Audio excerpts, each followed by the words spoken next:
Welcome to the Geek Soup podcast, a twice-weekly show where we talk about all things pop culture to tickle your nerd bone.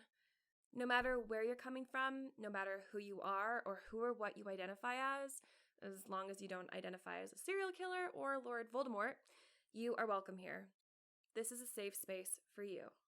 Welcome to the soup.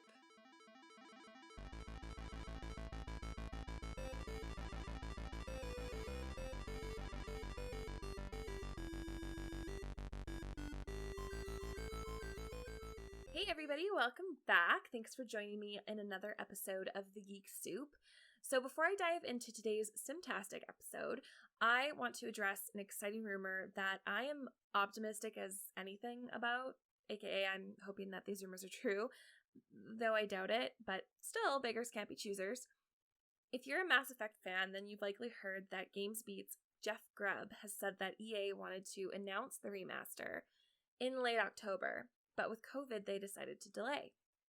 And then, of course, the art book with remastered artwork that was released in July came out, and some of the art that came out of that was outstanding. It was beautiful.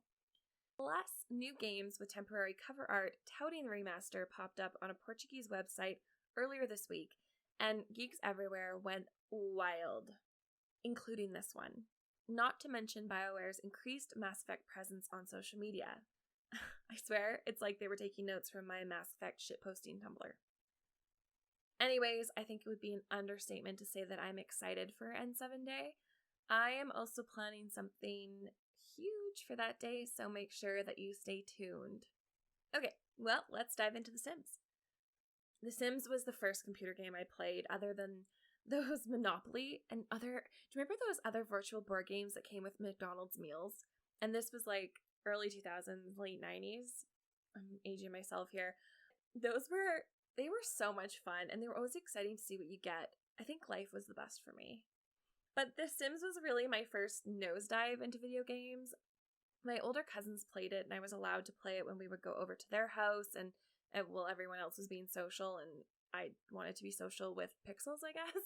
In a way, I think that it actually helped me to improve my typing skills, since I typed Rosebud and that exclamation point semicolon cheat constantly, along with a couple other cheats to make some cool Easter eggs happen.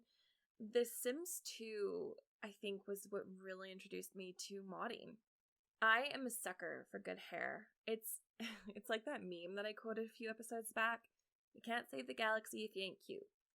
Well, in The Sims, you can't meet someone, get flirty, get engaged, then get married, woohoo, and then have a baby with them on the same day if you ain't cute.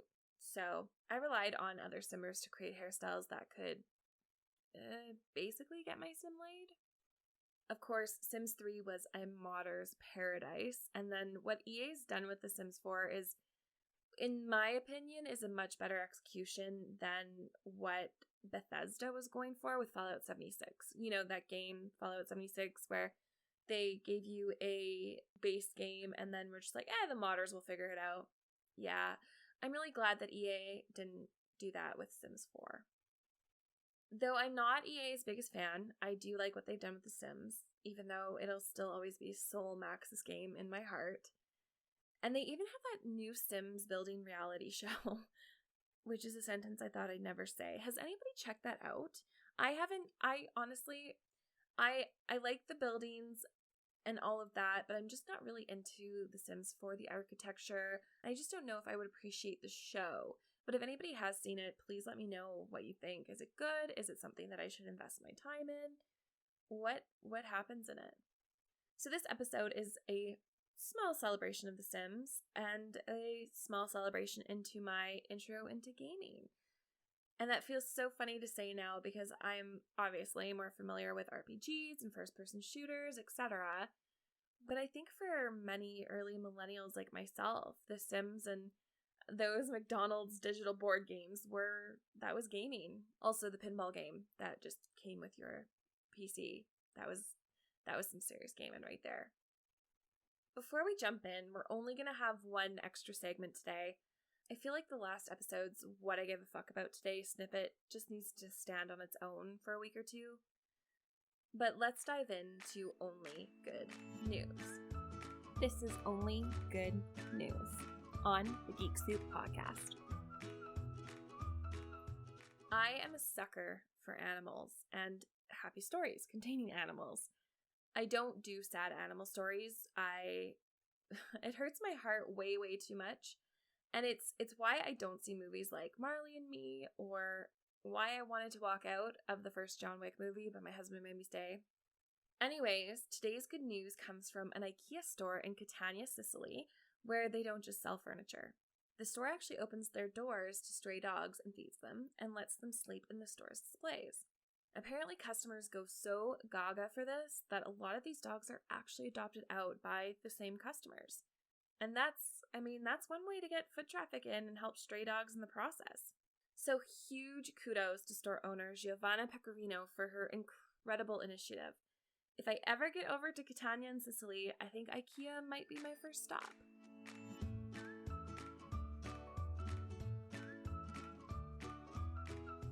I love that. And while we're on the subject of animals, let's talk about llamas.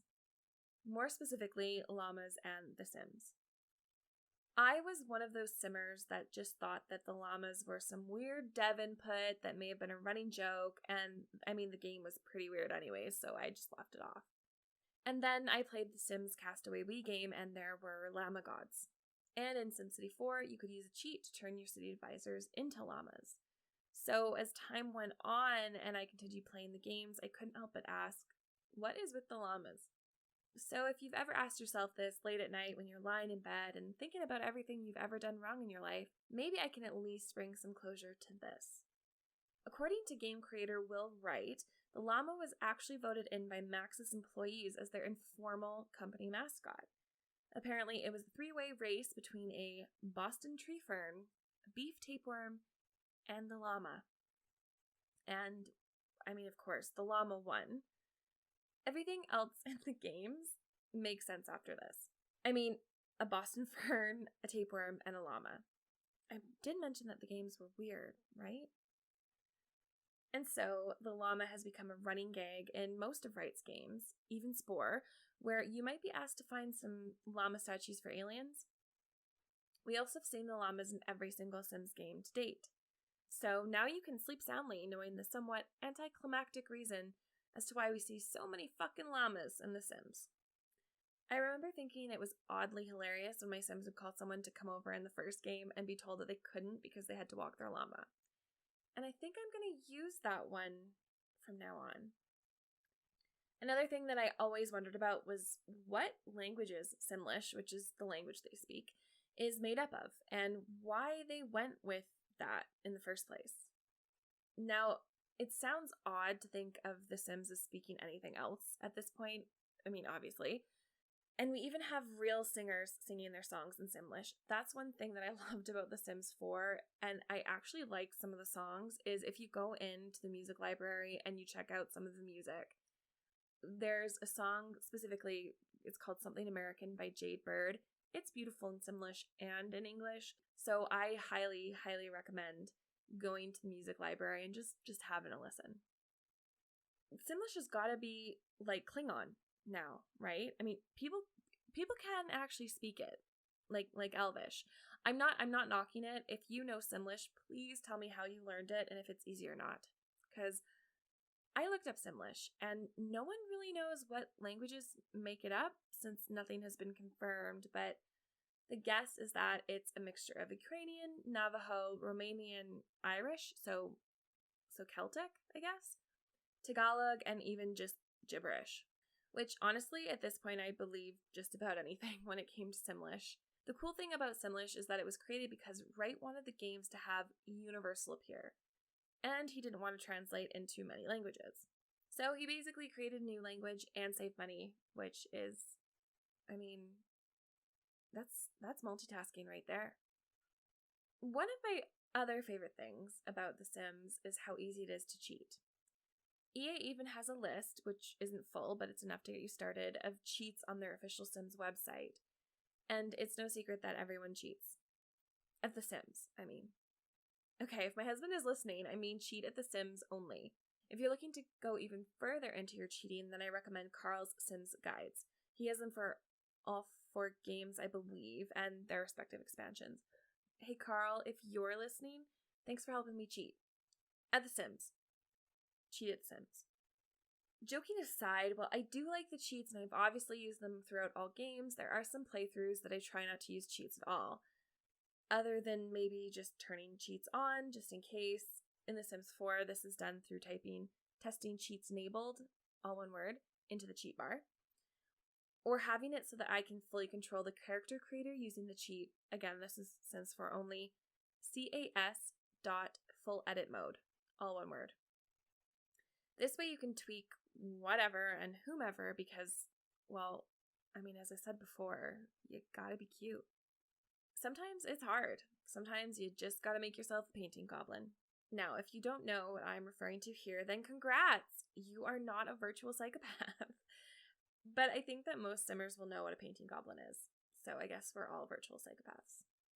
We could start a club, but I think isn't that what Tumblr is? I don't know.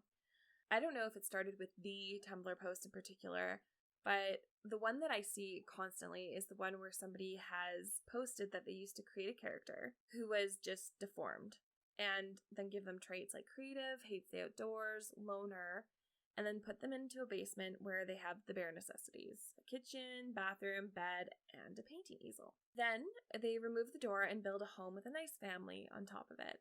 And the painting goblin paints constantly. And as he gets better and better at painting, his paintings sell for higher prices, and the family upstairs lives a rich life with money they don't know is coming from their dirty little secret in the basement. Which I totally did. Although I don't know if I ever made a goblin, per se, but I definitely had a basement dweller who would make my sim and their family rich after being, well, to put it lightly, abandoned in the basement. Saying it out loud kind of makes me feel bad, but my past sims, thank you for your sacrifices, painting goblin. That's the best part about these games, and I always appreciated how Max has tried to make it as immersive as possible. I remember how in the Get Famous expansion pack, I think it was the Get Famous expansion pack, we had celebrities like Marilyn Monroe, Christina Aguilera, Avril Lavigne, and even Drew Carey made an appearance. Those last 3 names take me back to the late 90s, early 2000s. Those were simpler times when I got excited about Christina Aguilera or Avril Lavigne. Those were also the days where you could have the literal Loch Ness monster show up in your game. Using the cheat Nessie, if you had the Unleashed expansion, meant that a Loch Ness monster would float down the river.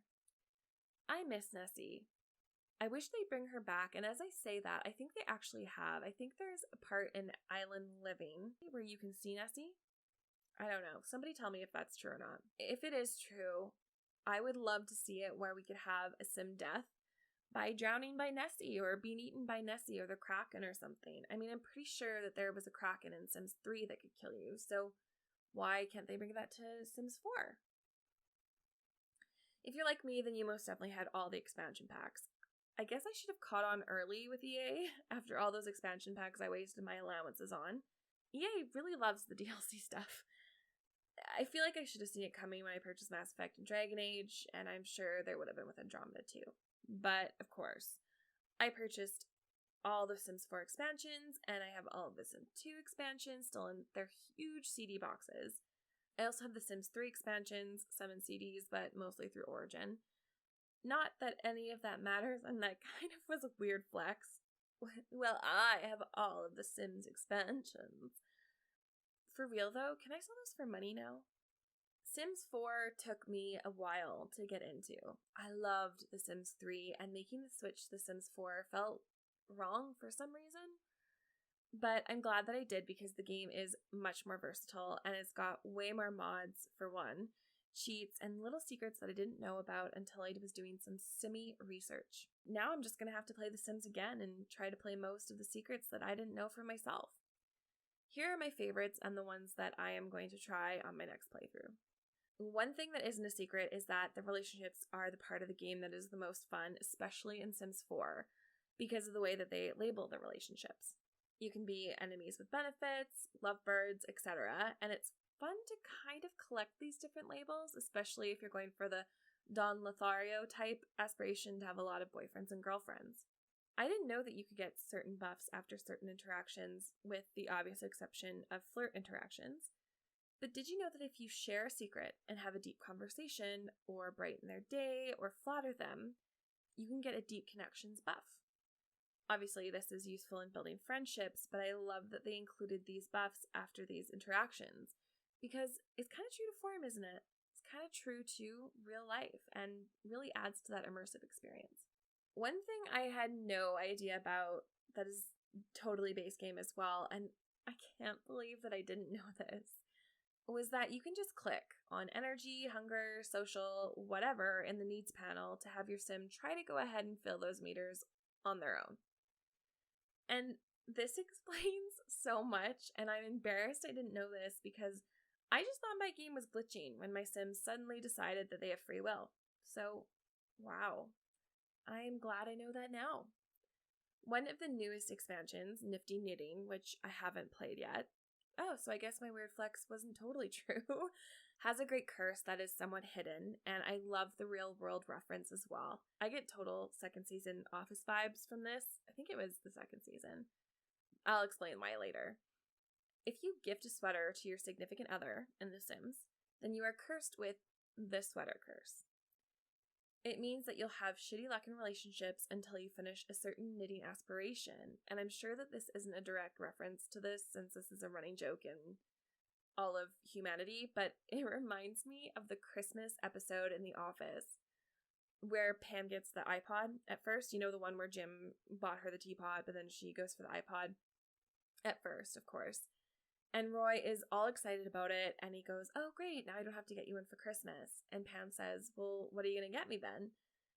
And Roy says, "I don't know, a sweater or something?"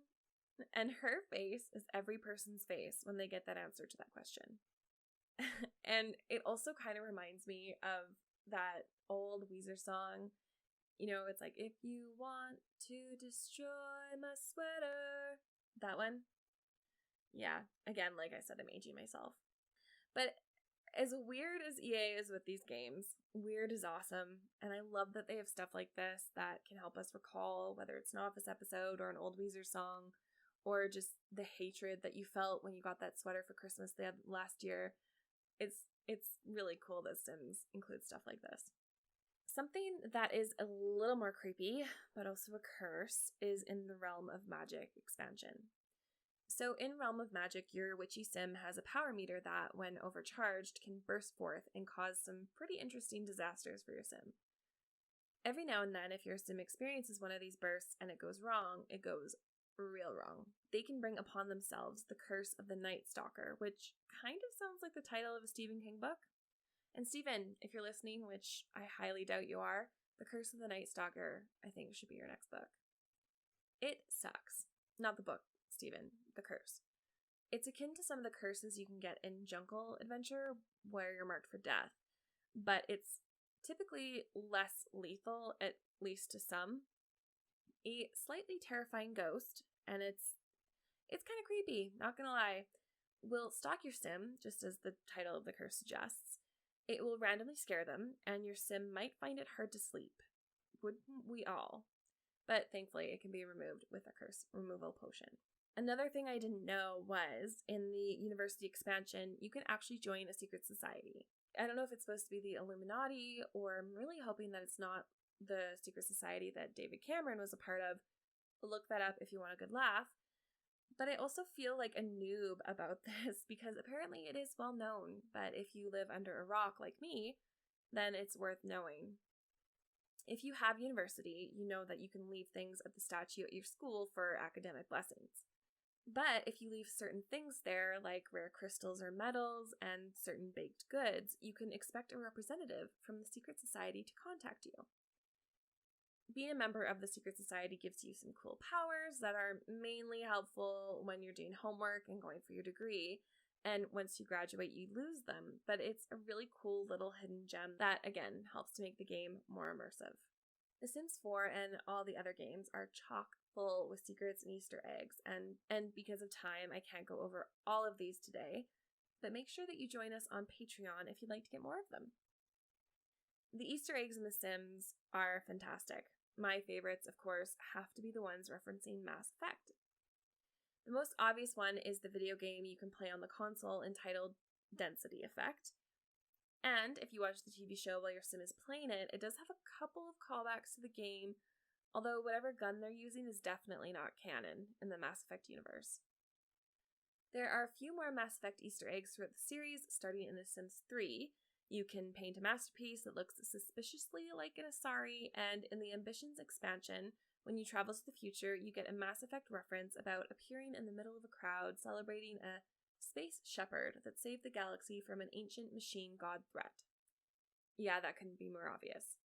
There's even a reference to Dragon Age Origins in here about your sim being saved by a warden who led them out of some tunnels. Again, couldn't be more obvious. I didn't know about this one in The Sims 4, which is one that I should have picked up on. When you have the Get Together expansion, you can go to a festival and join either the Renegades or the Paragons, which is quintessential Mass Effect, and it is another embarrassing, why didn't I get that moment for me. All of the video games are, as well, references to real-life video games. I didn't know that Blick Block was supposed to be Tetris, Sims Forever is obviously The Sims, Road Rival Alpha is supposedly Street Fighter, and Incredible Sports is supposed to be something close to like FIFA. The book titles are also chock full of references. I mean, Game of Groans, anybody? There's also The Plunder Games, The Lord of the Swings, The Frequently Ending Story, and How I Dumped Your Father, among others, which those ones I think are definitely my favorites. There are so many references and so many Easter eggs, and I mean these are just a few. And when I say a few, I mean a few. I could take episodes upon episodes going through everything hidden and Easter eggy in the Sims series, even in just The Sims 4, but I won't. Not today. Although we could get into it on Patreon if you like, which is my awful way of saying join us over on Patreon. These details are just some of the ways that these games have kept me coming back for, I don't like saying this, but decades. I think I have more of a loyalty to The Sims than I do any other game, and I can't quite explain why. Maybe it's because I'm secretly a Llama fan, or maybe it's just because The Sims offers another escape where I can truly control the entire world. Plus, quick side note, if you download Base Mental's drug and alcohol mod, you can get high. So, for me, I mean, while I don't get high, it's true to form on being, marijuana positive. So here's to The Sims. Thank you for many years of woohoo, susu, and virtual insanity. Thanks for tuning in today, geeks. Be sure to join us on Patreon at www.patreon.com/geeksoup. You can also check out our website at www.thegeeksoup.com or check us out on Facebook, Twitter, and Instagram at Geek Soup Pod. I'm also on YouTube, and stay tuned for Geek Soup Gaming only on Twitch.